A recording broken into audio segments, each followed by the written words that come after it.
Bonsoir à tous. Alors j'espère que le partage d'écran fonctionne. Je vois Pascal. Est-ce qu'il peut juste me confirmer un petit pouce en Je l'air? je je vous confirme. Ah ben voilà, bah c'est parfait.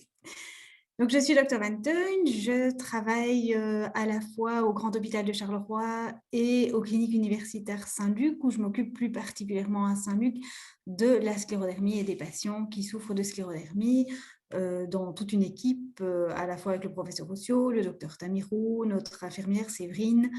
Donc, on est une équipe pluridisciplinaire pour suivre les patients. Mais voilà un peu la présentation. Donc, on m'a demandé aujourd'hui de parler des différents types de sclérodermie. C'est un petit peu compliqué de faire la présentation sans avoir le retour des personnes en face et des questions éventuelles qui pourraient survenir. Donc, j'espère être claire et si vraiment ça n'allait pas, je vous encourage à écrire un petit mot à Pascal qui criera au secours. Donc voilà, la sclérodermie, avant de définir les différents types, on reviendrait sur ce que c'est réellement la sclérodermie et la définition de celle-ci. En Belgique, on parle de sclérodermie ou de sclérose systémique. En France, ils parlent de sclérodermie systémique. Alors, l'abréviation qu'on utilise, c'est SSC. Vous allez la retrouver tout au long de la présentation, comme ça vous savez ce dont il s'agit. Donc, sclérodermie vient de scléros, qui veut dire dur en grec. C'est parce que c'est une maladie où on a une fibrose, un épaississement par accumulation de tissu conjonctif. Dermie, atteinte du derme, en tout cas pas atteinte de l'épiderme, mais atteinte plus profonde. Je vais vous expliquer tout ceci. C'est une sclérose systémique parce elle atteint différents organes internes. On n'a pas uniquement une atteinte de la peau, mais une atteinte qui peut toucher le cœur, les poumons, les reins, donc tous les organes internes et donc les différents systèmes. Elle peut toucher 8 femmes pour 2 hommes seulement. C'est plutôt une maladie des femmes qu'une maladie des hommes. Elle débute entre 40 et 64 ans habituellement et les formes pédiatriques sont très très rares. C'est une maladie, c'est vrai, rare, avec un pronostic qui peut être sévère. Il y a aussi des formes plus légères et très légères. L'origine est assez inconnue avec une physiopathologie, donc une explication du début de la maladie qui est assez compliquée et que je vais essayer de vous expliquer simplement avec un tableau clinique qui est variable, qui est hétérogène d'un patient à l'autre.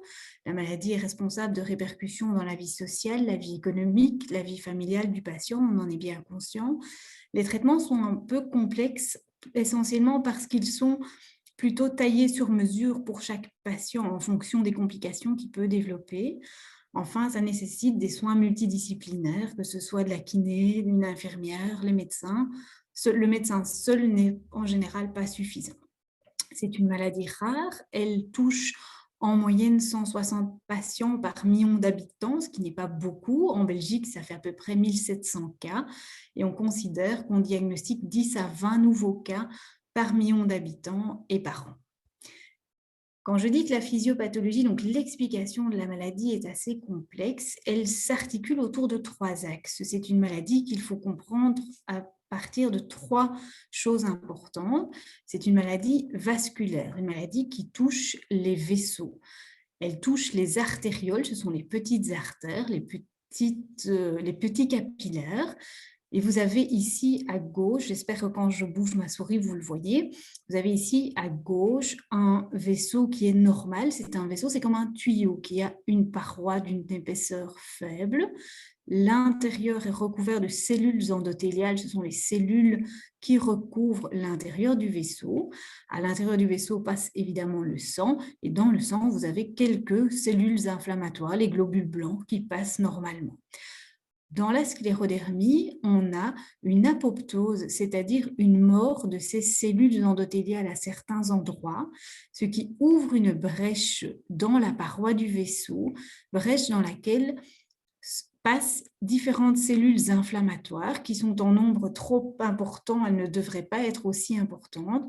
Et dans cette brèche s'insinuent toutes les cellules inflammatoires et elles sont responsables d'un épaississement de la paroi du vaisseau.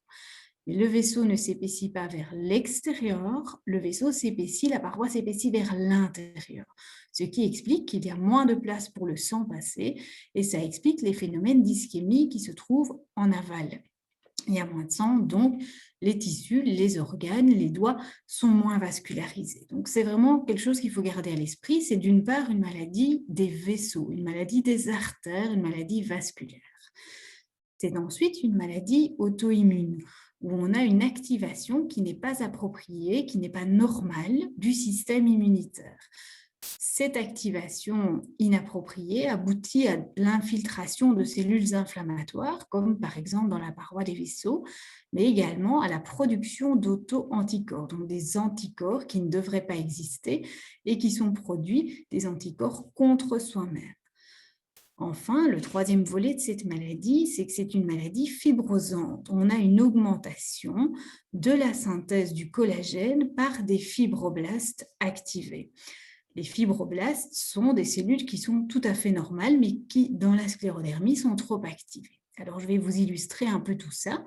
Les phénomènes vasculaires, mais quand il fait froid, le corps, par réflexe, ferme les extrémités, en tout cas les artères des extrémités. C'est un phénomène réflexe normal, mais chez les patients qui ont des phénomènes de Raynaud et qui ont la sclérodermie, le fait que la paroi des vaisseaux soit épaissie et qu'il y ait moins de sang qui passe dans ces vaisseaux est responsable d'une phase où les doigts sont d'abord blancs et puis ils deviennent bleus.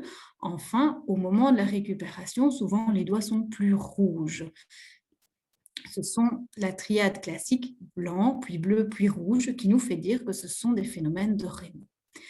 Malheureusement, ces phénomènes de Raynaud peuvent, s'ils persistent et s'ils sont plus invalidants ou plus sévères, aboutir à l'apparition de cicatrices au bout des doigts, comme vous voyez l'illustration en haut à gauche, ou à l'apparition d'ulcères digitaux, comme on peut voir en bas à droite.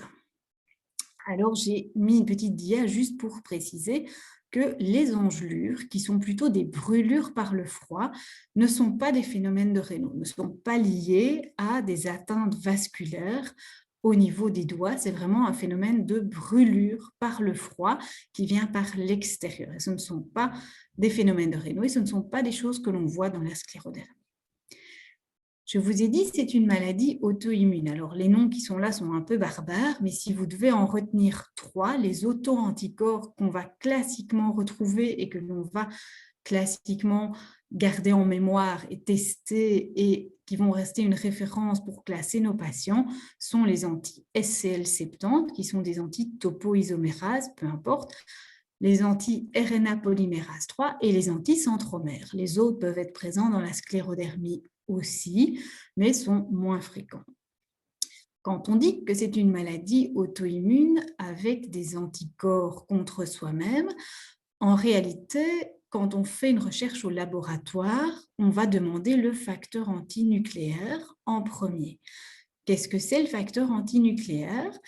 C'est un espèce de grand sac dans lequel se trouvent d'autres anticorps. Et dans ce grand sac d'anticorps qu'on va appeler le facteur antinucléaire, se trouvent des petits sacs qui vont permettre de préciser quelle est la maladie auto-immune à laquelle on a affaire. Si le facteur antinucléaire, le FAN comme on appelle ça, est positif, on considère qu'il est positif à partir d'une valeur de 1 sur 320, ça veut dire qu'il se passe quelque chose en termes auto-immuns et qu'il faut aller voir plus loin.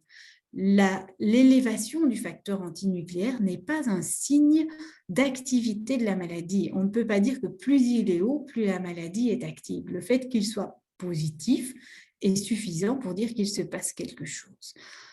En réalité, quand on dit que le facteur antinucléaire est positif, ça veut dire que quand on regarde au microscope les cellules, voilà les images qu'on obtient. On a dans un grand sac qui est positif et qui peut être positif de manière différente. Soit on a une fluorescence qui est homogène et ça fait plutôt penser au lupus. Donc dans le grand sac, on va s'orienter vers un plus petit sac qui est le lupus. Si on a une fluorescence qui est mouchetée comme celle que vous avez au milieu quand on regarde au microscope, on va se dire, tiens, ça pourrait faire penser à des anticorps qui sont plutôt liés à la sclérodermie, au Sjögren ou à la myosite. Enfin, si on a une image nucléolaire comme celle que vous avez à droite, on doit de nouveau chercher des sous-anticorps qui peuvent être liés au lupus, à la myosite ou à la sclérodermie. Tout ça est un petit peu compliqué à expliquer, mais en gros, le facteur antinucléaire positif, c'est juste une indication qu'il se passe quelque chose, qu'il y a une maladie auto-immune, et puis nous devons aller chercher des sous-anticorps qu'on appelle les anti-ENA. A, et ces sous-anticorps vont nous dire quel est le type de maladie auto-immune à laquelle on a affaire. Alors, c'est une maladie fibrosante. Les fibroblastes, ce sont des cellules tout à fait normales dans le corps. Ces cellules sont là pour réparer les blessures, les plaies et pour s'occuper des cicatrices et de la cicatrisation.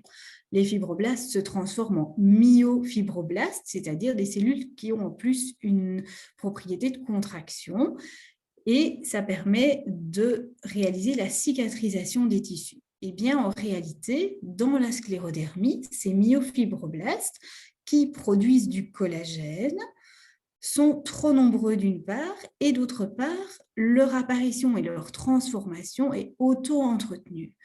Ce qui fait qu'au lieu d'avoir une peau ou un tissu qui reste fin, on a une accumulation de collagène, comme vous avez dans l'image de droite, où les petits losanges gris représentent le collagène.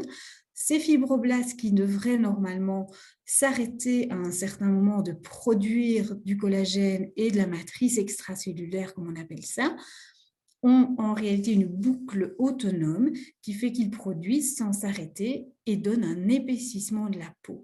Alors cet épaississement n'est pas au niveau de l'épiderme, comme vous voyez, mais bien au niveau du derme. C'est en dessous de l'épiderme. Et ce qui se passe au niveau de la peau peut se passer au niveau de n'importe quel organe et n'importe quel tissu. Donc, on retient que c'est donc une maladie où on a trois axes, une partie fibrosante, une partie vasculaire, et puis il y a ces auto-anticorps. Et que probablement que les auto-anticorps sont les premiers à apparaître et lancent la cascade ensuite. Donc, vous avez ici l'illustration de la fibrose. La fibrose au niveau de la main, au niveau des doigts, va se caractériser par une difficulté de fermeture des mains, une difficulté d'ouverture des mains, parce que la peau et les articulations sont engainées dans un tissu qui est devenu trop épais, trop fibreux, qui n'est plus suffisamment élastique. Ici, c'est une dia qui résume. Vous avez à droite le côté auto-immun, à gauche le côté fibroblast lié à la fibrose, les cellules endothéliales liées aux problèmes vasculaires. Et la question qu'on se pose, c'est de savoir comment est-ce que ça apparaît. Eh bien, en réalité, la maladie apparaît sur un terrain génétique favorable. Donc, il est probable qu'au départ, il y ait un terrain génétique favorable sur lequel viennent se greffer des agents infectieux comme certains virus. On sait que le CMV est un des virus qui peut être favorisant la maladie, mais qu'il n'y a pas qu'un seul interrupteur et que probablement que sur ce terrain génétique favorable, on a différents virus qui viennent se greffer, puis des facteurs occupationnels extérieurs comme des solvants, des poussières, la poussière de silice notamment, et que c'est une fois que tous ces facteurs ont été rencontrés que la maladie se déclenche. Ça, c'était pour expliquer un petit peu la pathologie, l'explication de la maladie et ce qu'on en sait jusqu'ici. Alors, on m'a demandé de définir les types de sclérodermie. Il y a eu, au fil de l'histoire, différentes explications, différentes classifications. La première qui a été utilisée, c'était les critères de l'American College of Rheumatology, qui date de 1980. Étaient des critères assez simples, mais des critères par lesquels on était sûr de ne pas rater la maladie. Le premier critère, c'était soit on a un critère majeur, soit on a deux critères mineurs. Et le premier critère majeur était d'avoir une atteinte de la peau qui était proximale. Donc une atteinte comme vous avez vu sur les doigts, mais qui touche alors le thorax ou l'abdomen ou les cuisses ou les bras. À partir du moment où ces endroits étaient engainés, on pouvait dire que le patient avait une sclérodermie. Vous voyez ici une illustration d'une patiente où on peut dire qu'elle a une atteinte qui est diffuse, elle a une atteinte proximale. On voit que la peau du thorax est engainée, de même que la peau des doigts. Les critères ACR disaient donc un critère majeur était suffisant ou il fallait deux critères mineurs. Les critères mineurs, c'était une sclérodactylie, comme je vous l'ai illustré tout à l'heure, la présence d'ulcération digitale, ou la présence d'une atteinte de fibrose, donc une atteinte interstitielle des poumons. Et Ces critères permettaient de dire, on est sûr, quand on utilise ces critères, que le patient a alors une sclérodermie et on a 98% de chances que ce soit bien une sclérodermie. Quand on parlait de sclérodactylie, je vous ai dit, c'est juste l'atteinte des doigts, de la peau des doigts, comme on l'a vu tout à l'heure, une atteinte qui ne dépasse pas la peau des doigts. Les ulcères digitaux, ça, c'est une illustration simple, et ce sont donc nos critères. L'inconvénient des critères ACR était que ça ne tenait absolument pas compte de l'atteinte vasculaire, des phénomènes de Raynaud, des auto-anticorps et que donc tous les patients qui avaient une forme de sclérodermie sans atteinte de la peau ou avec une atteinte de la peau qui était très limitée n'étaient pas diagnostiqués et qu'on passait à côté. Et donc on s'est rendu compte qu'on ratait près de 40% des patients si on restait sur ces critères-là et qu'il fallait ajouter la notion d'anticorps, la notion de capillaroscopie, je vais vous l'expliquer tout de suite, et la notion de télangiectasie également. Alors, je vais introduire la capillaroscopie pour bien comprendre ce qui s'est passé ensuite pour les classifications et pour trier nos sclérodermies, nos patients et pouvoir les classer. La capillaroscopie, c'est un examen qui se fait au lit de l'ongle, c'est-à-dire qu'on va aller mettre le microscope à la racine de l'ongle, comme vous le voyez sur l'illustration. On va déposer sur l'ongle de l'huile simplement pour faire une interface, mais on ne va absolument pas faire un examen invasif. On reste bien à l'extérieur avec un doigt qu'on glisse en dessous du microscope. Vous voyez en bas à droite l'image d'une capillaroscopie qui est normale. Une capillaroscopie normale, ce sont des capillaires qui sont bien alignés, qui sont tous présents, qui ne sont pas dilatés, pas tortueux, il n'en manque pas et il n'y a pas de saignement des capillaires. Alors, voilà la capillaroscopie que l'on peut trouver chez les patients sclérodermiques. Vous avez en bas à gauche l'image qu'on peut déjà voir à l'œil nu, mais on n'a pas toujours la chance d'avoir une image aussi claire déjà à l'œil nu, et ce que ça va donner au microscope. Donc, au microscope, ce qu'on voit à droite, ce sont des capillaires qui sont moins bien organisés et qui sont plus dilatés. Si on va à plus fort grossissement, voilà ce qu'on va voir. On va voir des capillaires qui sont franchement dilatés, qui ne sont plus particulièrement bien organisés, qui sont dilatés dans leur ensemble, tant à gauche qu'à droite. Et sur l'image en haut à droite, ce que vous voyez, ce sont des suffusions hémorragiques. Les capillaires ont été tellement dilatés qu'ils ont fini par saigner. Alors, pourquoi est-ce que la capillaroscopie est intéressante? Parce que c'est le seul endroit du corps où, par transparence, on peut, avec un examen qui n'est pas invasif, voir l'état des capillaires, l'état vasculaire de nos patients. Ça ne se regarde qu'au niveau des doigts, au niveau de l'index, du majeur, de l'annulaire et de l'auriculaire.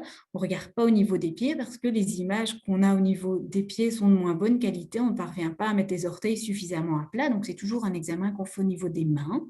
Et en regardant 8 doigts sur les mains, on a une idée de comment ça se passe au niveau vasculaire pour le patient. Alors, la notion de capillaroscopie était importante à préciser pour moi parce qu'elle permet d'introduire la classification suivante qu'on a utilisée et celle qu'on utilise encore beaucoup dans la pratique de tous les jours pour définir les différents types de sclérodermie. Il existe 3 types. On va retenir qu'il existe les types classés en fonction de l'atteinte de la peau. Et le premier type, ce sont les patients qui n'ont aucune atteinte de la peau. Ces patients ont des phénomènes de Raynaud qui sont bien objectivés, c'est-à-dire que le praticien à la consultation les voit, soit les voit au moment de la consulte, soit a pu les voir par l'intermédiaire des photos. À l'heure actuelle, avec les GSM, c'est facile. Et on ajoute en plus des phénomènes de Raynaud qu'on a objectivés, soit des anomalies typiques vues à la capillaroscopie, soit des auto-anticorps spécifiques, qui sont les auto-anticorps dont je vous ai parlé tout à l'heure, que l'on va rechercher à la prise de sang. Ou alors, on a un patient qui nous rapporte des phénomènes de Raynaud, on n'a pas la chance de les voir, ni en photo, ni à la consultation. Et alors, il faut et des anomalies capillaroscopiques et des auto-anticorps. Et ces patients, ce sont des patients qu'on appelle, on va les appeler ici LSSC pour sclérose systémique de forme limitée, mais sans atteinte cutanée. Alors, les phénomènes de Raynaud, je m'attarde 2 minutes là-dessus. On a beaucoup de patients qui viennent faire des capillaroscopies parce qu'ils ont des phénomènes de Raynaud. Il faut distinguer les phénomènes de Raynaud primaires des phénomènes de Raynaud secondaires. Aujourd'hui, dans la sclérodermie, on est bien dans des phénomènes de Raynaud secondaires, des phénomènes de Raynaud secondaires à une maladie. Ils vont apparaître classiquement après 25 ans et pas avant. On va les retrouver chez 4 femmes pour un homme, ce qui est le ratio habituel de la sclérodermie. On va avoir des auto-anticorps, on va avoir une capillaroscopie qui n'est pas normale, qui est pathologique comme celle que je vous ai montrée précédemment, et ça va s'accompagner d'ulcères. Et puis, vous avez les phénomènes de Raynaud qui sont primaires. C'est un peu la manière du patient à lui d'être normal, où il n'y a pas d'anomalie à la capillaroscopie, où il n'y aura jamais d'ulcère, jamais de lésion ischémique, où il n'y a pas d'anticorps à la prise de sang et où en général les phénomènes de Raynaud ont débuté à la puberté avec une histoire familiale où le patient vous dit « mais moi, ma maman avait les doigts blancs et bleus, mes grands-parents aussi ». C'est quelque chose de classique dans la famille. Je passe sur la petite parenthèse ici, mais ça explique les différences entre les phénomènes de Raynaud. Je reviens donc à ma classification. On a vu les patients qui ont une atteinte limitée sans aucune atteinte cutanée. Vous avez ensuite la deuxième catégorie qui sont les patients avec une sclérose systémique de forme cutanée limitée, les LCSSC. Ils ont les mêmes critères que les patients précédents, mais ils ont une atteinte de la peau qui est distale, c'est-à-dire qu'elle peut soit toucher uniquement les doigts, la sclérodactylie comme on l'a déjà vu depuis tout à l'heure, mais elle peut également toucher les mains, les avant-bras, les pieds, les jambes et la face. Alors, elle peut toucher juste les mains et les pieds. Elle peut toucher les mains, les pieds et les jambes, mais pas la face, pas les avant-bras. Il faut pour nous, quand on examine le patient, regarder les 17 zones du corps qui sont représentées ici et pour chacune d'entre elles, déterminer si elle est atteinte ou si elle ne l'est pas. Enfin, la troisième catégorie des patients est la catégorie des patients avec une sclérose systémique de forme cutanée diffuse. Il faut savoir que tous les patients qui ont une sclérose systémique de forme cutanée diffuse ont par définition une sclérose systémique qui est de forme cutanée limitée plus un engainement proximal de la peau. Ça veut dire qu'est atteint soit les bras, soit le thorax, soit l'abdomen, soit les cuisses, en plus des zones distales.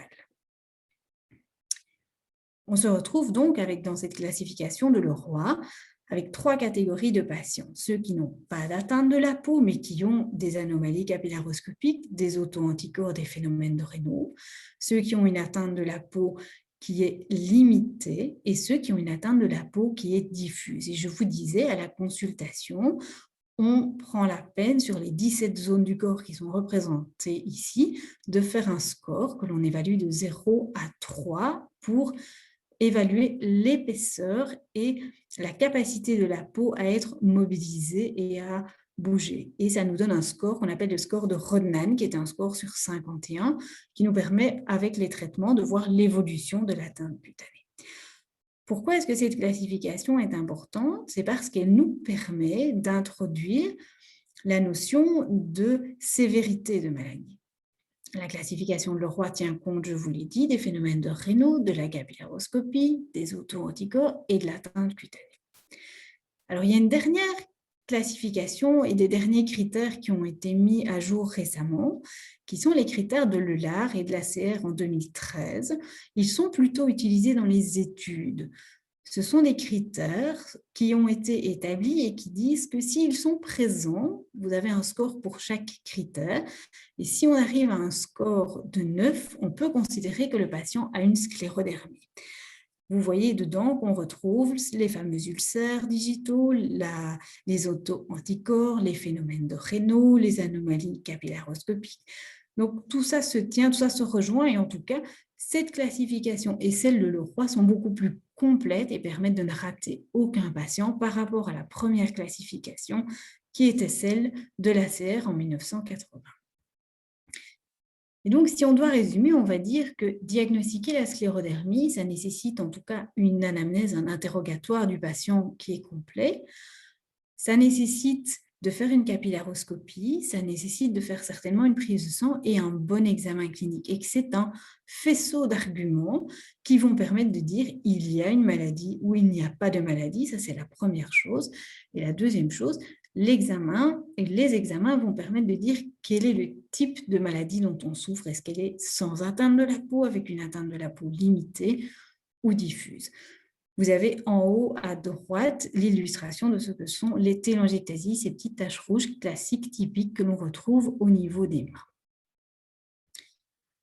Alors, je vous ai réillustré les différentes choses que l'on trouve fréquemment dans les sclérodermies. La sclérodactylie, on l'a déjà vu. Les télangiectasies, les voici illustrées différemment. On les retrouve sur les mains, on les retrouve aussi dans le visage. Les ulcères digitaux, on en a déjà parlé. Les cicatrices pulpaires que l'on retrouve chez près de 40% des patients. On peut retrouver aussi, et c'est un signe classique de sclérodermie qui ne fait pas partie des critères diagnostiques, mais qui peut participer au diagnostic, en tout cas pour le praticien, en se disant j'ai en plus cet argument-là pour me dire que c'est bien une sclérodermie.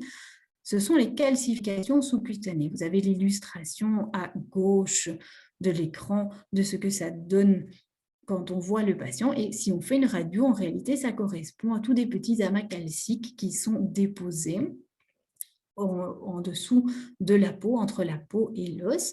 Ça peut se retrouver à la face d'extension des avant-bras, ça peut se retrouver à la face antérieure des tibias, ça peut s'ouvrir à la peau, comme vous le voyez ici. Ça peut finir par donner des petits ulcères qui sont alors pas ischémiques et donc pas liés au rétrécissement des vaisseaux, mais lié au fait que cette boule de calcaire essaye de sortir et sort en arrivant par une petite plaie à la peau.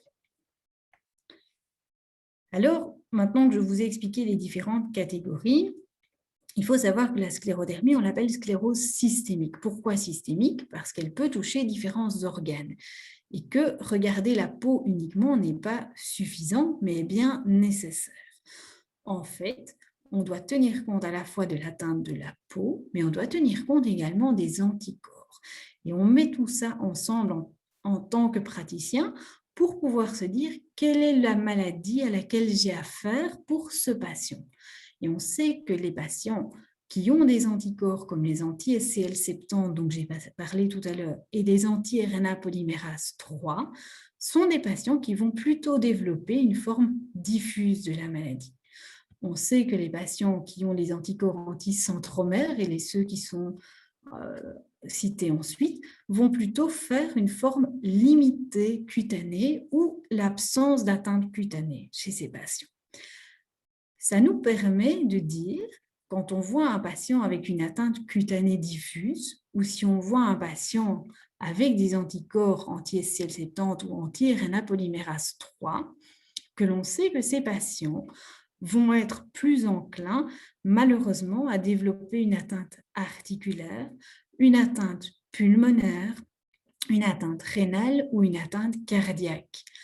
Tandis qu'on sait que les patients qui ont plutôt des anticorps anticentromères ou qui ont une atteinte de la peau qui est limitée ou qui n'ont pas d'atteinte de la peau vont plutôt développer une hypertension artérielle pulmonaire et vont moins développer la fibrose pulmonaire. On sait que l'un comme l'autre développe malheureusement des ulcères digitaux dans la même proportion et une atteinte digestive dans la même proportion. Ça veut dire que quand on voit les patients à la consultation, on a toujours à l'esprit l'atteinte de la peau et l'atteinte des anticorps qui nous permettent de dire, tiens, qu'est-ce que je dois surveiller plus particulièrement chez mon patient?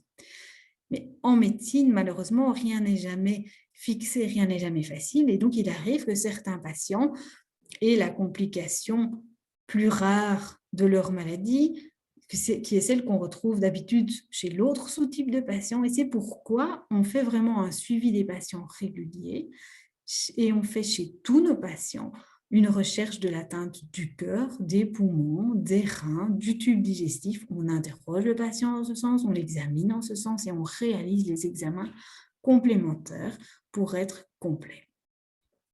Alors, je vous ai illustré un petit peu ici les différentes complications qu'on peut trouver. Il y a l'hypotonie digestive et œsophagienne, simplement parce que les muscles et la paroi du tube digestif sont aussi entrepris par ce processus de fibrose et perdent leur contractilité, leur motilité. Et donc, on a des œsophages plus paresseux, un tube digestif plus paresseux et des patients qui rapportent du brûlant, une satiété rapide, une difficulté de digestion, un ballonnement, mais ici, surtout sur l'œsophage, c'est la satiété rapide et du brûlant. On a des patients qui développent de l'arthrite, c'est essentiellement chez les patients avec une maladie diffuse, mais ça peut arriver chez les patients avec une maladie limitée. On a l'atteinte interstitielle pulmonaire qui est plus fréquente chez les patients avec une maladie diffuse, mais qui arrive aussi chez les patients avec une maladie limitée. Les gangrènes digitales touchent autant une classe de patients que l'autre. L'hypertension artérielle pulmonaire, elle est rare, mais elle est de mauvais pronostic. Elle est plus présente chez les patients avec une maladie limitée, et donc il est important de la chercher. Elle est présente aussi chez les patients avec une maladie diffuse, mais à la limite, chez un patient avec une maladie diffuse, on va d'office chercher cette complication puisqu'il est clair que le patient a la maladie.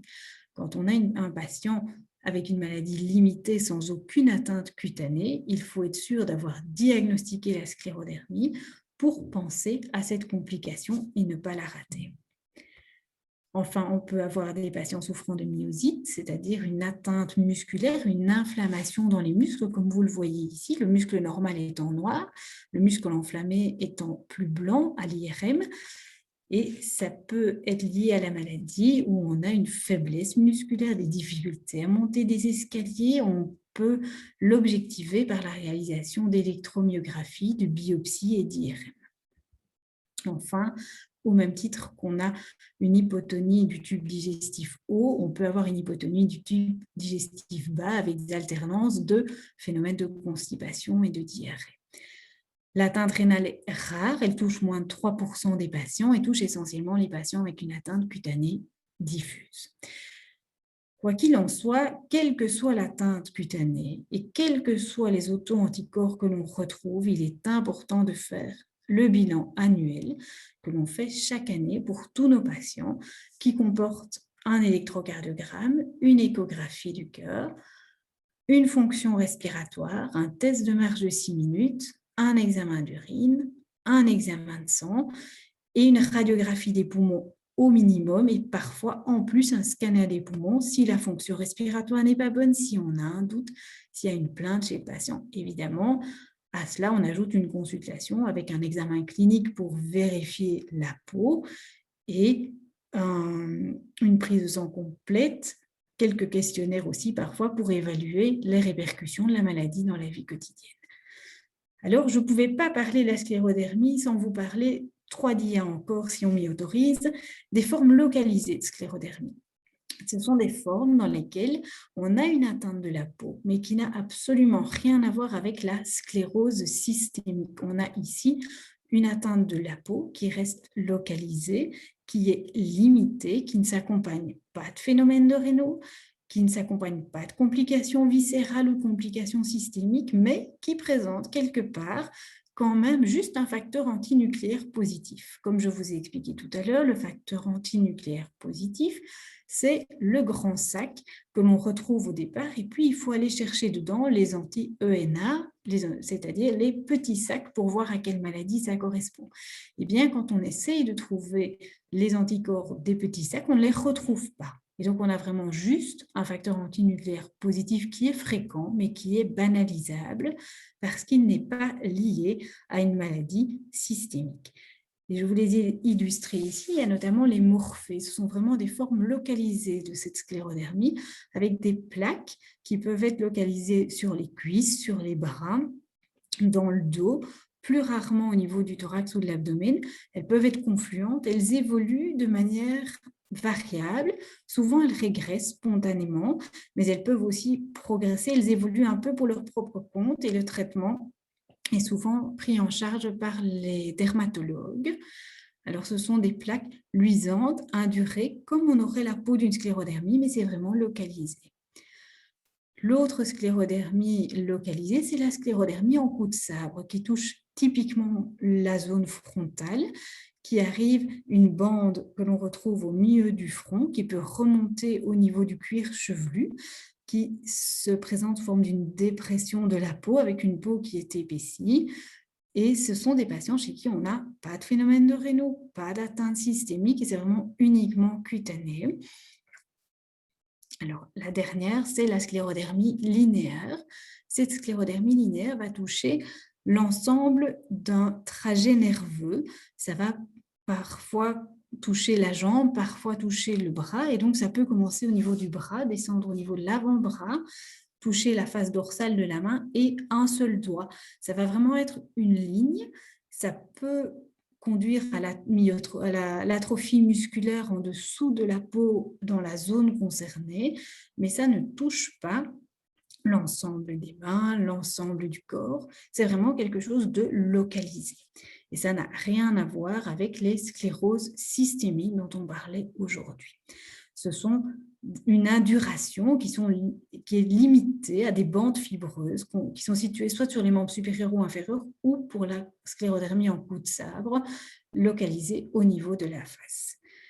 Alors voilà, j'espère avoir fait le tour de la sclérodermie. J'espère que je n'ai pas été ni trop longue ni trop compliquée.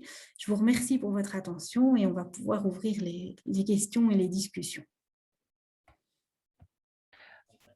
Un très grand merci. Ah voilà, je ne sais pas si le partage d'écran est coupé, je pense que oui. Je pense. Ah, maintenant je suis certain. Merci beaucoup déjà pour cet exposé. Très, très concis. Moi, j'ai fort apprécié, mais je suis bon public puisque vous savez très bien que ça m'intéresse au plus haut point. Nous avons déjà deux premières questions qui sont venues dans le Q&R. Alors, est-ce qu'on peut avoir, des marbrures sur les jambes avec la sclérodermie? Oui. Donc, c'est ce qu'on appelle du livédo réticulaire oui. ou du livédo racemosa. Donc, c'est vrai, c'est l'impression, mais on ne retrouve pas ça que dans la sclérodermie, en fait. C'est typique de plusieurs maladies auto-immunes comme le lupus, les myosites, mais ça se retrouve aussi dans la sclérodermie. C'est une question intéressante, mais ça ne se retrouve pas que dans la sclérodermie. Donc, moi, je me suis limitée ici vraiment aux choses typiques de la sclérodermie, mais c'est vrai que le livédo est quelque chose qu'on peut retrouver dans les maladies auto-immunes. Alors, je dis tout de suite, attention, ça se retrouve aussi chez des gens parfaitement normaux. C'est un peu l'équivalent des phénomènes de Raynaud, mais qu'on retrouve sur les marbrures qu'on retrouve sur les membres inférieurs. Donc, il y a des gens, ils vous disent, mais tout le monde dans la famille chez moi a ça, et c'est pas quelque chose d'inquiétant. D'accord, merci. Alors, j'ai une seconde question. Est-ce qu'on peut développer une sclérodermie des suites d'une algodystrophie mal soignée? Pas que je sache. Donc voilà, non, pas que je sache, je ne vois pas le lien qu'il pourrait y avoir entre les deux. Maintenant, il pourrait y avoir une personne malheureuse qui avait cette susceptibilité génétique d'un jour développer la sclérodermie et puis qui a fait une algodystrophie et que la sclérodermie s'est déclenchée, mais pas à la faveur de l'algodystrophie. Voilà. Probablement que c'est deux choses qui n'ont rien à voir et la personne n'a pas de chance de développer les deux choses consécutivement. Voilà, c'est ce que j'allais penser répondre, qu'il n'y a pas de lien de cause à effet, que bien sûr, la loterie, elle est ouverte à tout le monde et qu'il y a très peu d'élus, mais voilà, on doit… D'accord, merci docteur. Alors, encore une question qui vient d'arriver. L'apparition du Raynaud peut-elle être brutale et des quatre extrémités en même temps? Oui, c'est souvent les quatre extrémités en même temps. On se rend moins compte pour les doigts de pied, simplement parce qu'on ne se balade pas toujours pieds nus et qu'a fortiori, si on a froid, on ne va pas se balader pieds nus. Donc, on le voit moins vite pour les pieds. Donc, les gens le voient rapidement sur les mains parce que, entre guillemets, ça dépasse et que forcément, on le voit vite. Mais les pieds, les patients le voient moins facilement, mais souvent, ça se déclenche partout. Et il n'y a pas de raison que ça se déclenche plus à droite qu'à gauche ou qu'aux mains ou qu'aux pieds. C'est vraiment quelque chose qui se déclenche partout, puisqu'une fois que les phénomènes de Raynaud apparaissent, simplement, le phénomène de Raynaud, qu'il soit primaire ou secondaire, c'est un phénomène de défense. Le corps a froid, pour récupérer de la chaleur, il ferme les extrémités. C'est vraiment comme s'il fermait les robinets pour éviter les fuites de chaleur et il ferme les extrémités. Il va fermer autant les doigts que les orteils, mais il va fermer en général le nez, les oreilles. C'est le même principe, c'est vraiment partout. D'accord, merci. Et pour continuer sur le phénomène de Raynaud, est-ce que le phénomène de Raynaud peut disparaître peu à peu ou est-ce qu'on va le garder avec nous, bien précieusement? Je pense que le phénomène de Raynaud qui est lié à la sclérodermie, on aide les patients déjà avec les médicaments d'une part. Je pense qu'au début, on dit toujours qu'il faut 1 an ou 2 aux patients pour arriver à les gérer. Simplement, au début, j'explique toujours de manière assez comique aux patients qu'il faut bien s'habiller, il faut s'habiller chaudement. Les endroits par lesquels on perd de la chaleur, c'est la tête, c'est le cou, c'est les mains, c'est les pieds. Mais que se balader en t-shirt avec des moufles, ça n'a pas de sens. C'est vraiment ça. Et donc, je pense que les 2 premières années, les gens qui souffrent malheureusement de phénomènes de Raynaud, il leur faut le temps d'apprivoiser ces phénomènes de Raynaud, de se dire: «Tiens, quand est-ce que ça apparaît? Quand est-ce que je peux l'anticiper ou m'en protéger?» Et c'est à ce moment-là, au bout d'1 an ou 2, les gens le gèrent mieux. Et donc, je pense que le phénomène de Raynaud ne disparaît pas. Les médicaments peuvent aider, mais je pense surtout que les gens le gèrent mieux et apprennent à vivre avec et à s'en prémunir. Et probablement que c'est pour ça qu'au bout d'1 an ou 2, si c'est pas un phénomène de Raynaud très, très sévère, les gens le vivent mieux et se disent: «Tiens, finalement, il m'embête moins» et je pense qu'il les embête pas moins, mais ils le gèrent mieux. Merci. Alors j'ai une question suivante. On me demande s'il y a un lien entre, une sclérodermie limitée sans atteinte cutanée et des tendinites à répétition. A priori, non. C'est pas, donc, maintenant, voilà, il faudrait examiner les gens et voir s'il y a pas d'arthrite, s'il y a pas de mais a priori, non. C'est, à partir du moment où la peau n'est pas engainée, elle peut difficilement donner des tendinites, mais voilà, tout est possible et je pense que ça doit nécessiter un examen, de la personne et maintenant, monsieur et madame tout le monde qui n'ont pas la sclérodermie peuvent souffrir de tendinite et il est possible, encore une fois, comme vous le disiez tout à l'heure, de malheureusement tirer à la loterie les tendinites multiples et la sclérose systémique sans atteinte Mmh. de la peau et voilà. Alors, c'est une question qui revient, je pense, assez souvent chez des sclérodermiques. La bouche très sèche et la sensation de langue qui brûle. Bon, là, dans la question, on dit surtout la nuit, pardon. Est-ce que c'est dû à la sclérodermie? Oui, donc ça, clairement, oui. La sclérodermie s'associe à une sécheresse de la peau déjà. Donc c'est vraiment, une peau qui a tendance à être plus sèche, qui est une peau qui gratte parce que la peau sèche est une peau qui va être prurigineuse. Mais c'est la même chose au niveau de la bouche, au niveau des yeux. Les gens se plaignent d'une sécheresse. Et donc c'est vrai qu'il y a des petits moyens qui peuvent aider. Il y a certains, gels, certains dentifrices qui peuvent aider pour la bouche. Les larmes artificielles aident bien pour les yeux aussi mais c'est vrai que ça, c'est malheureusement lié à la maladie. C'est quelque chose qui est bien connu et bien classique. Je n'en ai pas parlé parce que, voilà, ça n'est pas quelque chose qui, pour nous, nous permet d'en faire le diagnostic parce qu'il ne faut pas oublier que la bouche sèche et les yeux secs, c'est quelque chose de très, très fréquent dans la population générale. Donc, pour nous, pour faire le diagnostic, ce n'est pas quelque chose qui va nous aider, mais il est clair que dans l'autre sens, une fois qu'on sait que les patients ont une sclérodermie, c'est une plainte classique chez ceux-ci. Merci. Alors, une question, mais je pense que malheureusement, on ne sait pas encore très, très bien, y répondre. Quelle est la cause de la maladie Mais ça, de c'est ce la que j'expliquais tout à sclérodermie? l'heure. On a cette Oui. impression qu'il y a une susceptibilité génétique au départ et puis qu'il y a une espèce de cascade d'interrupteurs. Donc, on n'a pas l'impression qu'il y a un interrupteur, mais que c'est plutôt au fil de la vie, le patient a rencontré une fois un virus, une fois un toxique, une fois c'est quelque chose dans l'environnement. Ça peut être parfois un facteur psychologique. Alors, je ne veux pas que vous sortiez d'ici en disant que la sclérodermie s'est déclenchée par un truc psychologique, mais on a l'impression qu'il y a des petits facteurs les uns Des derrière les interrupteurs. autres et qu'il y a comme des interrupteurs et qu'une fois qu'il y a Mmh. 14-15 interrupteurs qui sont allumés, hop, la maladie se déclenche. Un exemple flagrant, c'est les vrais jumeaux. Donc, on a dans la littérature des vrais jumeaux. Donc, ce sont quand même des gens qui, au départ, ont le même background génétique, tout à fait, c'est des vrais jumeaux, ils ont la même génétique au départ. Ils ont probablement vécu la même enfance en ayant mangé les mêmes choses, en étant malades en même temps, puisqu'ils partagent en général tout. On sait que les jumeaux, ils font la rougeole en même temps, ils font les maladies d'enfance en même temps. Ils ont été exposés aux mêmes toxiques, s'il y a eu du tabac, s'il n'y a pas eu. Enfin, ils ont eu à peu près la même enfance et jusqu'à 18 ans, ils sont souvent très très proches. Et pourtant, on n'a pas chez eux un lien en termes de sclérodermie. On en a un qui va développer la sclérodermie, l'autre pas.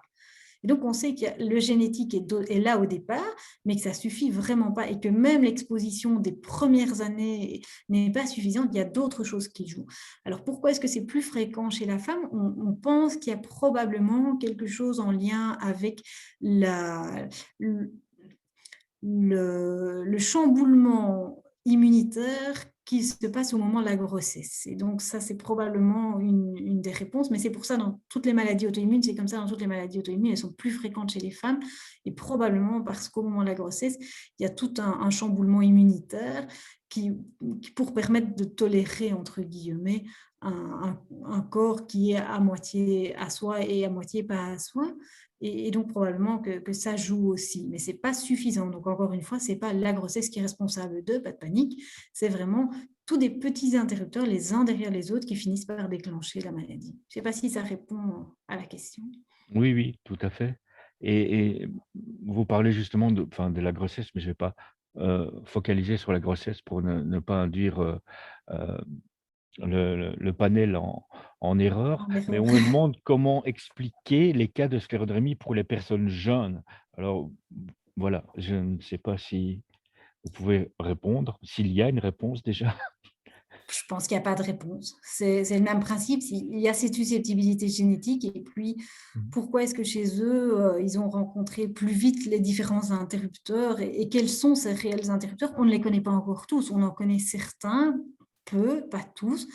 Donc voilà, c'est très difficile de donner une réponse à ça. Et, Alors, je je mentirais si je disais qu'on sait.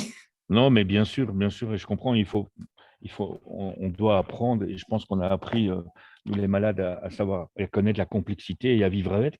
Mais pour être un petit peu plus positif, quels sont quels sont les espoirs qu'on pourrait donner aux sclérodermiques pour le moment, les espoirs ou les attentes pour demain? Je pense que déjà, en Belgique, on a eu la chance de mettre sur pied avec le professeur Roussio, il y a de ça, maintenant ça fait 15 ans, ça ne me rajeunit pas, euh, l'accord des patients, c'est-à-dire qu'on a décidé de vraiment suivre, de diagnostiquer, de chercher les patients et de les diagnostiquer plus précocement et au fur et à mesure de la recherche aussi, hein, parce qu'on n'a pas le monopole en Belgique, et c'est surtout grâce à la recherche aussi, on s'est rendu compte que on les diagnostique beaucoup plus tôt. C'est vraiment cette question de nouvelle classification nous a permis de diagnostiquer les patients plus tôt. Donc, avec un suivi qu'on a décidé de faire de manière annuelle, standardisée, ce qui est dans les recommandations de l'EULAR, de l'EUSAR, vraiment les recommandations classiques, c'est de suivre les patients plus tôt pour pouvoir les traiter plus tôt. Parce que plus vite on se rend compte qu'il y a une complication, plus vite on peut intervenir. Donc, on peut difficilement prévenir l'apparition des complications, mais quand elles sont là, on peut intervenir tôt. Et plus on intervient tôt, comme c'est une maladie qui au départ est plus inflammatoire et qui devient fibrosante par la suite, on peut agir au moment où c'est inflammatoire. C'est un peu le même principe qu'une plaie. Vous avez une plaie au moment où elle est ouverte, où elle est inflammatoire. On peut agir dessus, on peut la suturer, on peut faire quelque chose de joli. Si vous êtes au stade de cicatrice et que la cicatrice est moche, on peut difficilement retrouver quelque chose de souple, de facile. Et bien dans la sclérodermie, c'est le même principe au niveau de l'atteinte des organes. Si on arrive au moment de la phase inflammatoire, on sait encore être réversible, on sait encore améliorer les choses et traiter. Quand on arrive au stade de fibrose installée, avec quelque chose qui est très cicatriciel, c'est beaucoup plus difficile. Et on s'est rendu compte au fur et à mesure des années que non seulement on diagnostique plus tôt, en diagnostiquant plus tôt, on traite plus tôt, et on améliore comme ça le suivi des patients et surtout leur pronostic.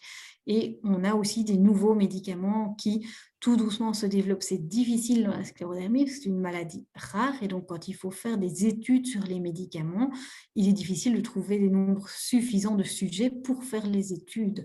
Il n'y a rien à faire, il faut tester les médicaments, il faut convaincre les firmes de faire de la recherche dans ces maladies-là, qui sont des maladies rares, et il n'y a rien à faire. Les firmes préfèrent investir dans le cholestérol, qui est une maladie fréquente, que dans des maladies rares. Donc, c'est difficile, mais on progresse et on voit arriver des nouveaux médicaments, notamment pour l'atteinte des poumons, pour l'atteinte de la peau, pour l'atteinte en tout cas cardiaque et l'hypertension artérielle pulmonaire. Sur 10 ans, on a fait des avancées terribles là-dedans et qui permettent des pronostics bien meilleurs. Tout à fait.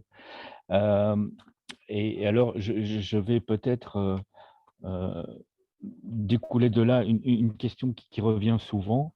Est-ce que vous disiez que beaucoup de gens venaient pour une capilléroscopie, avec un phénomène de Raynaud et comme vous dites que le diagnostic doit être essayé d'être posé le plus rapidement possible, est-ce qu'on peut conseiller fortement à tous les gens qui sont atteints d'un phénomène de Raynaud de venir passer une capillaroscopie pour exclure en tout cas ou diagnostiquer une sclérodermie le plus rapidement possible? Ben, je pense que oui. Je pense que, en tout cas, dire à ces patients qu'il faut faire et la capillaroscopie et une prise de sang Mmh. complète. Alors, Oui, pas de panique si ça apparaît à la puberté, c'est ce que je dis. Quand on amène les jeunes qui ont 12, 14 ans et qui me disent « Ah, ça y est, il a des doigts blancs et bleus », à la limite, je ne suis pas inquiète pour ces gens-là parce que c'est vraiment, ça c'est typique des phénomènes de Raynaud primaires qui sont familiaux, qui ne sont pas inquiétants.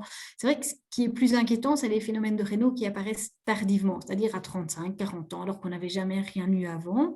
Et c'est vrai que la prise de sang et la capillaroscopie sont quand même deux examens qui ne sont pas très invasifs et pas très compliqués et qui permettent d'être rassurés ou pas, mais en tout cas de savoir ce qu'il en est. Et quand on a des phénomènes de Raynaud qui viennent d'apparaître, ça, je pense que clairement, c'est le bon. C'est ce on prône pour les médecins traitants, de dire voilà, qu'est-ce que vous devez faire face à un phénomène de Raynaud? Ben, au moins une prise de sang complète, envoyer faire une capillaroscopie, c'est pas compliqué, ça prend pas beaucoup d'examen invasif, ça fait pas mal, c'est tout simple, c'est au microscope. Il faut bien prévenir les dames qu'elles ne nous fassent pas des ongles tout beaux avant de venir, sinon on ne voit plus rien. Mais c'est vraiment un examen simple et une prise de sang complète et ça permet d'avancer et d'en savoir un peu plus. voilà. Et donc et au niveau de la prise de sang, en fait, vous détectez le, SCL 70, c'est C'est ça, ça? donc en fait, on cherche le facteur antinucléaire qui est là. Oui, Quand on demande au laboratoire de chercher, ils recherchent le facteur antinucléaire. Donc, c'est l'espèce de grand sac dans lequel on met les maladies auto-immunes, c'est un peu compliqué à expliquer. Et alors, si ce facteur antinucléaire est positif, on a la possibilité de demander d'aller chercher les petits sacs en dessous, qui sont les mmh, anti-ENA, dont font partie les SCL70, les anticentromères, les RNA polymérase 3. Et le laboratoire ne fait la sous-analyse que si le facteur antinucléaire revient positif, en fait. d'accord. Mais donc si, dans les petits sacs, on a un des 3, on peut quand même confirmer systématiquement une Oui, tout à fait. sclérodermie? Ah oui, oui, oui. Donc, en fait, Voilà. le principe, c'est les patients qui ont des anticorps anticentromères n'auront jamais d'anti-SCL70. Ceux qui ont des anti-SCL70 n'auront jamais des RNA polymérase 3. En général, c'est très, très rare d'avoir deux anticorps. 99,9% des patients, je dis ça parce que moi j'en ai un seul qui a les deux, mais 99% des patients n'ont qu'un seul anticorps et c'est nécessaire et suffisant pour poser le diagnostic. Ça, plus le phénomène de Raynaud et la capillaroscopie, mais les anticorps, c'est aussi pour ça que ça nous permet de dire, ça nous oriente vers quel type de maladie le patient va développer, en tout cas sur le plan de la peau, ou quelles complications il faut rechercher chez les patients en fonction des anticorps retrouvés. Merci docteur. On a plusieurs questions qui ont la même thématique. Quelle est l'importance de l'alimentation avec une sclérodermie? Alors, deux réponses à la question. Si la question est qu'est-ce qu'il ne faut pas manger pour ne pas attraper la sclérodermie, la réponse est je n'en sais rien. Si le deuxième volet, c'est que à partir du moment où on a une sclérodermie, comme j'ai pu montrer, on a une atteinte du tube digestif et ce tube digestif est ralenti, que ce soit au niveau de l'œsophage, au niveau de l'estomac ou des intestins, et que donc ce qu'on recommande, c'est surtout d'éviter de manger trop tard le soir. C'est vraiment la position couchée juste après le repas est vraiment quelque chose qui va être difficile pour le tube digestif parce que le tube digestif a déjà du mal à se contracter et à se vider. Si on reste couché, on va favoriser le reflux, favoriser la stagnation des aliments dans l'estomac. Et donc, c'est vraiment garder un régime où on mange pas trop tard le soir, un régime où on essaie d'avoir terminé une souper 3 heures avant de se coucher. Et alors, comme on a pas mal de brûlants liés à cette hypocontractilité de l'œsophage, on recommande toujours d'éviter le soir les repas à base d'épices, les tomates le soir, éviter le chocolat, le café, l'alcool le soir. Alors, il ne faut pas se priver de tout, mais il faut peut-être se dire, je mange plutôt mon repas complet à midi et je vais manger plus léger le soir. C'est un peu les recommandations Voilà. alimentaire.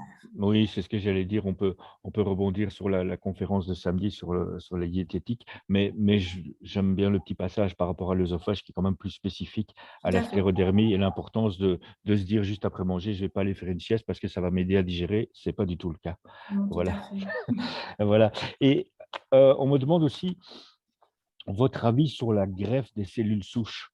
Est-ce que Alors, qu'est-ce que c'est vous quelque chose qu'on fait, mais qu'on fait rarement parce que c'est quelque chose qu'on réserve aux maladies avec une atteinte cutanée diffuse qui n'ont pas répondu aux traitements classiques ou aux traitements même encore qui ne sont pas remboursés dans cette indication, mais auxquels on a accès en ayant des accords avec les firmes, comme par exemple le rituximab, qui est le Maptera, est un médicament qu'on peut donner chez les patients avec une atteinte cutanée diffuse.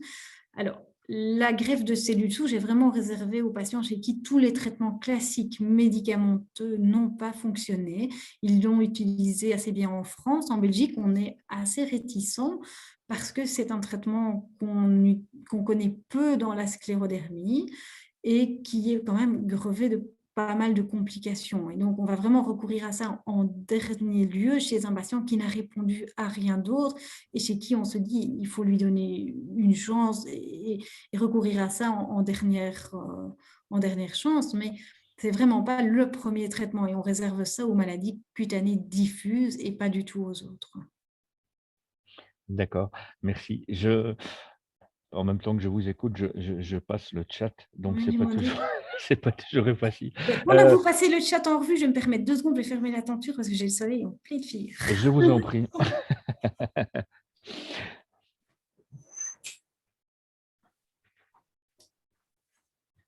Voilà, merci, je suis de retour. Mmh. Mais s'ils veulent, ils peuvent poser des questions après. Ah oui. Merci, excusez-moi. Alors, on vient de me prévenir que comme ça touche à sa fin, on n'aura pas le temps de répondre à toutes les questions, mais qu'on ne devait pas hésiter à envoyer la question à info@clair.be et que je me ferai un grand plaisir de vous les transmettre. Pas de souci. Non, non, voilà et ici concrètement, hem, est-ce qu'il y a une progression systématique de la maladie? Et surtout, est-ce qu'on peut passer d'une forme limitée à une forme diffuse? Alors, 2 réponses. On a des patients qui progressent et on a des patients qui restent parfaitement stables. Donc, on a des patients qu'on suit depuis 15 ans et qui, depuis 15 ans, n'ont aucune atteinte de la peau et ne développent aucune atteinte de la peau. On a des patients qui ont une atteinte de la peau qui reste limitée et qui ne bouge pas. On a des patients, malheureusement, qui ont des anticorps de la forme diffuse, c'est-à-dire des anti-SCL70. Au moment du diagnostic, on leur a trouvé une maladie qui était plutôt limitée du côté de la peau. Et puis, on voit que cette atteinte de la peau progresse et c'est quelque chose auquel on s'attendait un peu, vu les anticorps qu'ils ont. D'où l'intérêt de régulièrement faire cette évaluation de la peau. Donc, la peau bouge assez bien. On sait maintenant que dans les maladies cutanées diffuses, c'est plutôt une atteinte importante au début et qui va avoir tendance à régresser spontanément après 5 ans. Donc, c'est vraiment, ça bouge, mais ça bouge plus dans les maladies diffuses dans le sens de la régression que dans les maladies limitées dans le sens de la progression. Je ne sais pas si ça répond à… Je pense que oui, de toute façon, si la personne n'est pas satisfaite, elle Elle nous me le fera fera savoir, elle nous d'accord. le fera non, elle nous fera un petit complément demandera un petit complément d'information. Voilà, je pense que malheureusement, il est l'heure, et que, comme on dit, on va devoir rendre l'antenne, mais Heu, je je vous remercie grandement, C'est moi docteur, qui vous d'avoir remercie pour participé. l'invitation. Vraiment, je pense que ça a plu à un nombreux public. Voilà, peut-être que je vais juste rappeler que pour les questions, d'ordre, vaccin, diététique et tout ça, on a déjà répondu à pas mal de questions qui défilent dans le chat lors des autres conférences Oui. que je vous invite à aller revisionner. Vous allez voir je pense que dès demain, elles pourront déjà être sur les chaînes YouTube, donc voilà, n'hésitez pas et voilà, je vais, hem, laisser le docteur Van Teun à sa famille et à sa soirée. Je vous remercie encore grandement, je vous souhaite une très bonne fin de soirée. C'est gentil, merci. Bonne M soirée à vous tous merci à aussi. tous. Au revoir. Au revoir.